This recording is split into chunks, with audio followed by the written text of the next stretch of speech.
Hello, my friends. Sorry I took a few days off. I started feeling a little symptoms of like sore throats and not tasting and smelling. And, my alarm went on, my internal alarm. And right before that, all those symptoms that were coming that, even though I wasn't diagnosed, are probably diagnosed as a mild case of COVID-19, which is the smell, the taste, sweating at night, feeling a little tired and fatigued.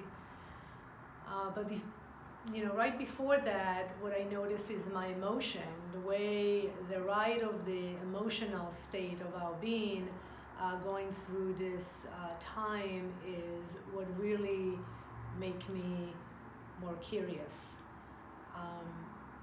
How quickly we live in our inner home, how quickly we're trying to hold on to numbers and stories and cases and the market and the economy, very much an external. And again, it's not that I don't think that listening to the news is not important. I think choosing the information is very important right now.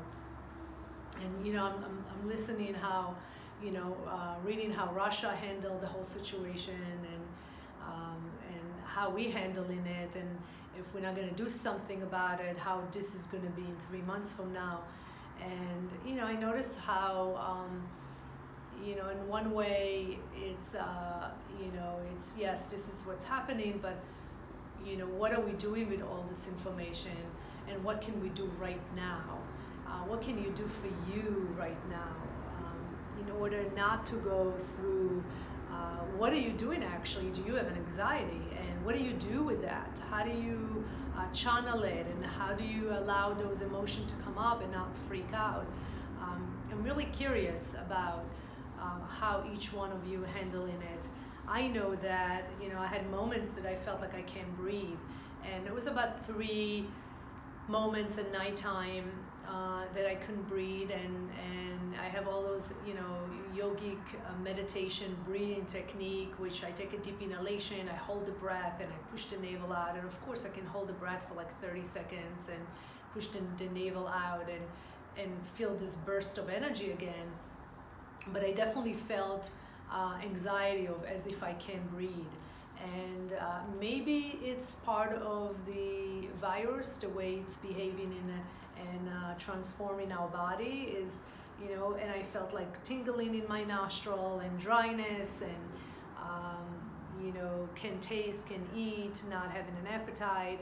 And then the last 24 hours is headache and sweating. And that's when I was like, okay, now I know I might have it. So I went and checked with the doctor.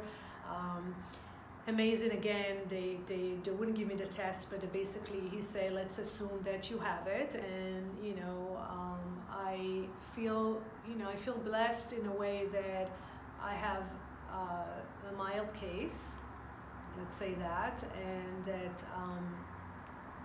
I'm riding it out, I'm sweating it out, and my body is strong to fight it. I feel very, very blessed for that.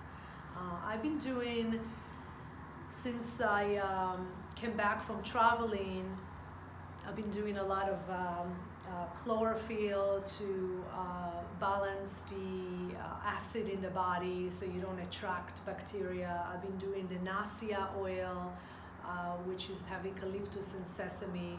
I've been doing neti pot. Make sure you use sterilized water and salt. Neti pot was very helpful. A few nights ago I did like the old days, boiling pot of water. I put some essential oils from Young Living and covered my head with peppermint and ginger, and also Raven, which is really good for the lungs, and just covered my head for on and off 40 minutes, and that was felt really nice. So like this internal nurturing of our inner home. And it's interesting how the doctor said to me, we can't do anything for you, your oxygen level is 99, so thank God, right? My oxygen level was high and my lungs were clear. which is another good sign. So he said, just go from here right away home and, stay home. And once you're symptom free, you can go outside and hopefully you're immune, right? Who knows? This is another question. But recently I was supposed to go to India, and I got from my infectious disease doctor malaria medication. So when I told the doctor that I actually have a malaria medication at home, he's like, this is a good commodity. Almost like it made me feel like he wants it. So what I understand is, some people, they're using it in the hospital right now. And again, I'm not recommending anything to do or to use, but it's interesting. It gave me a little bit of a hope that maybe we do have medication for it that is very inexpensive and available. I always believe that in every issue that we have, and any problem, I should say, that we have, the solution is within it. And if we, each one of us, going to take care of our inner home and take care of the people you are with, quarantine one another, and making sure that we are healthy and strong, and we have this dignity to take care of other people by taking care of ourselves, and by using less the system. So use less the external system and use your own system. And that's really what I really want to come back to, right? Building your home within. It's been my book that I've been working on for a few years. It's in almost to the level of editing. And it's really about what are you doing daily, every day, in order to keep your immunity, your body, your physical body. Because if your physical body is not healthy, it's not very much that your mind can do. I remember getting really sick 2008, and maybe I ate a bad fish that had worm in it. Maybe I did an Ayurveda detox that kind of brought something out. But I used to suffer a lot from like stomach cramping and digestive inflammation, I would say. Again, they didn't really have a diagnosis, but I remember it was a very dark time. And this challenging time of, perseverance is about, creating strength within ourselves, right? So in that time that it was so challenging and I couldn't see the light. I couldn't see the light in the end of the tunnel. There's something magical happened at that dark time.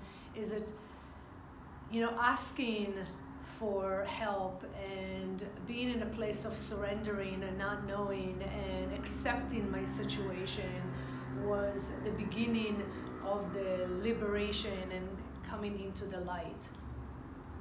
So coming home and going back home and staying home physically, right? It's really enforcing us to really look inside, right? What is your anxiety? Where is the grief? I heard a lot of people that I spoke to feeling the grief of the disconnect from humanity, from other people. The fear coming up of what if, how long we're going to be here. The unknown is very scary. But in the yoga world, is the unknown is really what we looking for to find the light, because in the unknown is really where things start to reveal and be clear. So for me, it was a very much an emotional ride, more than the physical, and then the physical part took over. And I felt like I'm having symptoms that might be COVID-19, which the doctor basically, without taking the swab, said to me that I probably should treat it as if I have it, right? So I went into 1,000 milligrams of vitamin C every hour. I did vitamin D3, 50,000 IU, definitely took chlorophyll and colloidal silver. So colloidal silver and chlorophyll, I take them daily, and I do the nadi pat with sterilized water with salt. And that's been a huge help. I also like peppermint because it's cool at the inside, your internal, so you can breathe better. And I used essential oil from Young Living, the peppermint, put it on my chest. Again, I can't smell anything, so I kept using with memory, which was also interesting because if you can't smell and you can't taste, you're really in a place where, again, the unknown, right? So I'm eating food because, I sort of want to have some nourishment, but I'm not tasting the food. I just use my own memory of what does it taste like. And as a doctor said, it will probably be the last thing that will come back is the sense of smell and taste. So that even more made me go inside to what I already know. So if we lower the level of anxiety, if we use what we know in our internal home, those are, if we take a deep breath and slow down, those are the things that would support us right now to go back inside and to see what is our calling here, right? Because I really do believe that each one of us can serve humanity 10 times fold of what we have been doing already, right? So what we've been doing was not without high stake, and now we have really high stake because we know that the government doesn't have our back, so maybe we are as a community will have a voice together of how we want things to be in order for things to shift for our children and our children and if you don't have kids, for the younger generation, because they're gonna have to deal with this again.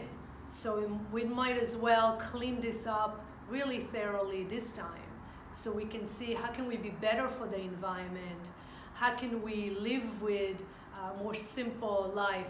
Maybe education should be online from now on and not pay $60,000 to send your kids to college. Maybe growing your own vegetable and learning about your home within, about creating your own home and creating certain food at home, cooking at home, learning to cook, right? Simple things like that that can benefit us in a time that are very challenging. I went to my closet and I was like, vitamin D3, I have it. Vitamin C, I have it. Chlorophyll, I have it at home. Kaleidos Silver, I had very little, so I ordered some more. Nadi Pot, I have it. I do it all the time. OC Clear Oil, I have it. I use it every day. Now I use it twice a day. So I feel that I was ready to take care of my inner home in my home. So I felt really blessed that all this teaching and being in the holistic world for so many years been serving me right now. And for some of you who don't have those tools, this is a wake-up call to start educating yourself how to really keep your immune system strong, right? So yes, it's the yoga and the meditation and all that kind of stuff. But for instance, I really didn't practice yoga, but I practiced Qigong, holding poses and finding the strength within. I couldn't do a heavy meditation practice, but I did some pranayama and I did some more gentle healing. Sitting and meditating is challenging because the mind jumped like a monkey right now. So that was not appropriate for right now. So really finding things that it's appropriate. Right now for me, listening to Ram Dass recording, they're all available online. And it's amazing how some of them were recorded 20 years ago and they're so right on the dot. They are perfect for right now. So using even things like that. But I'm really curious if you can share some of your experience of how you handling this time of anxiety and the unknown, especially if you are yogis and a light worker and you've been doing it for a long time. Share with us the tools. And I'm not saying that I didn't have a moment that I freaked out that I can't breathe. I did, but I sat on the floor and I took one deep inhalation and held my breath and arched my back and really opening up my lungs, and I took a deep exhalation. I was like, am I okay? And I was like, 2 more, and I gave myself 2 more, and then I just listened to really good mantra of meditation and lie on my back and sort of soothe myself, right? And this is really it. This is a wake-up call for all of us. You know, yes, we need to go through this very challenging time, but what are you going to do once all of this over? How do you want to change your life? What are the steps are you going to take to have a better country for you and for everyone around you? So I think this is a calling for all of us to heal ourselves, because if you heal one person, you heal the world. If you do this psychic healing, spiritual healing, physical healing, you're also healing other people while you're taking care of yourself. And this is not something I created or invented. This has been told by many teachers way before me and my time. So this is good stuff to contemplate and sit with, and you know, living with dignity right now. And you know, like my friend said to me, she went shopping and there was only 2 wipes on the shelves, so she only took 1 because maybe someone else have children and they need those wipes, right? So to think like that is, do I really need that much? You know, can I just, you know, buy stuff that will, you know, serve me and my family for right now? And yes, we don't know how long, but we gotta trust.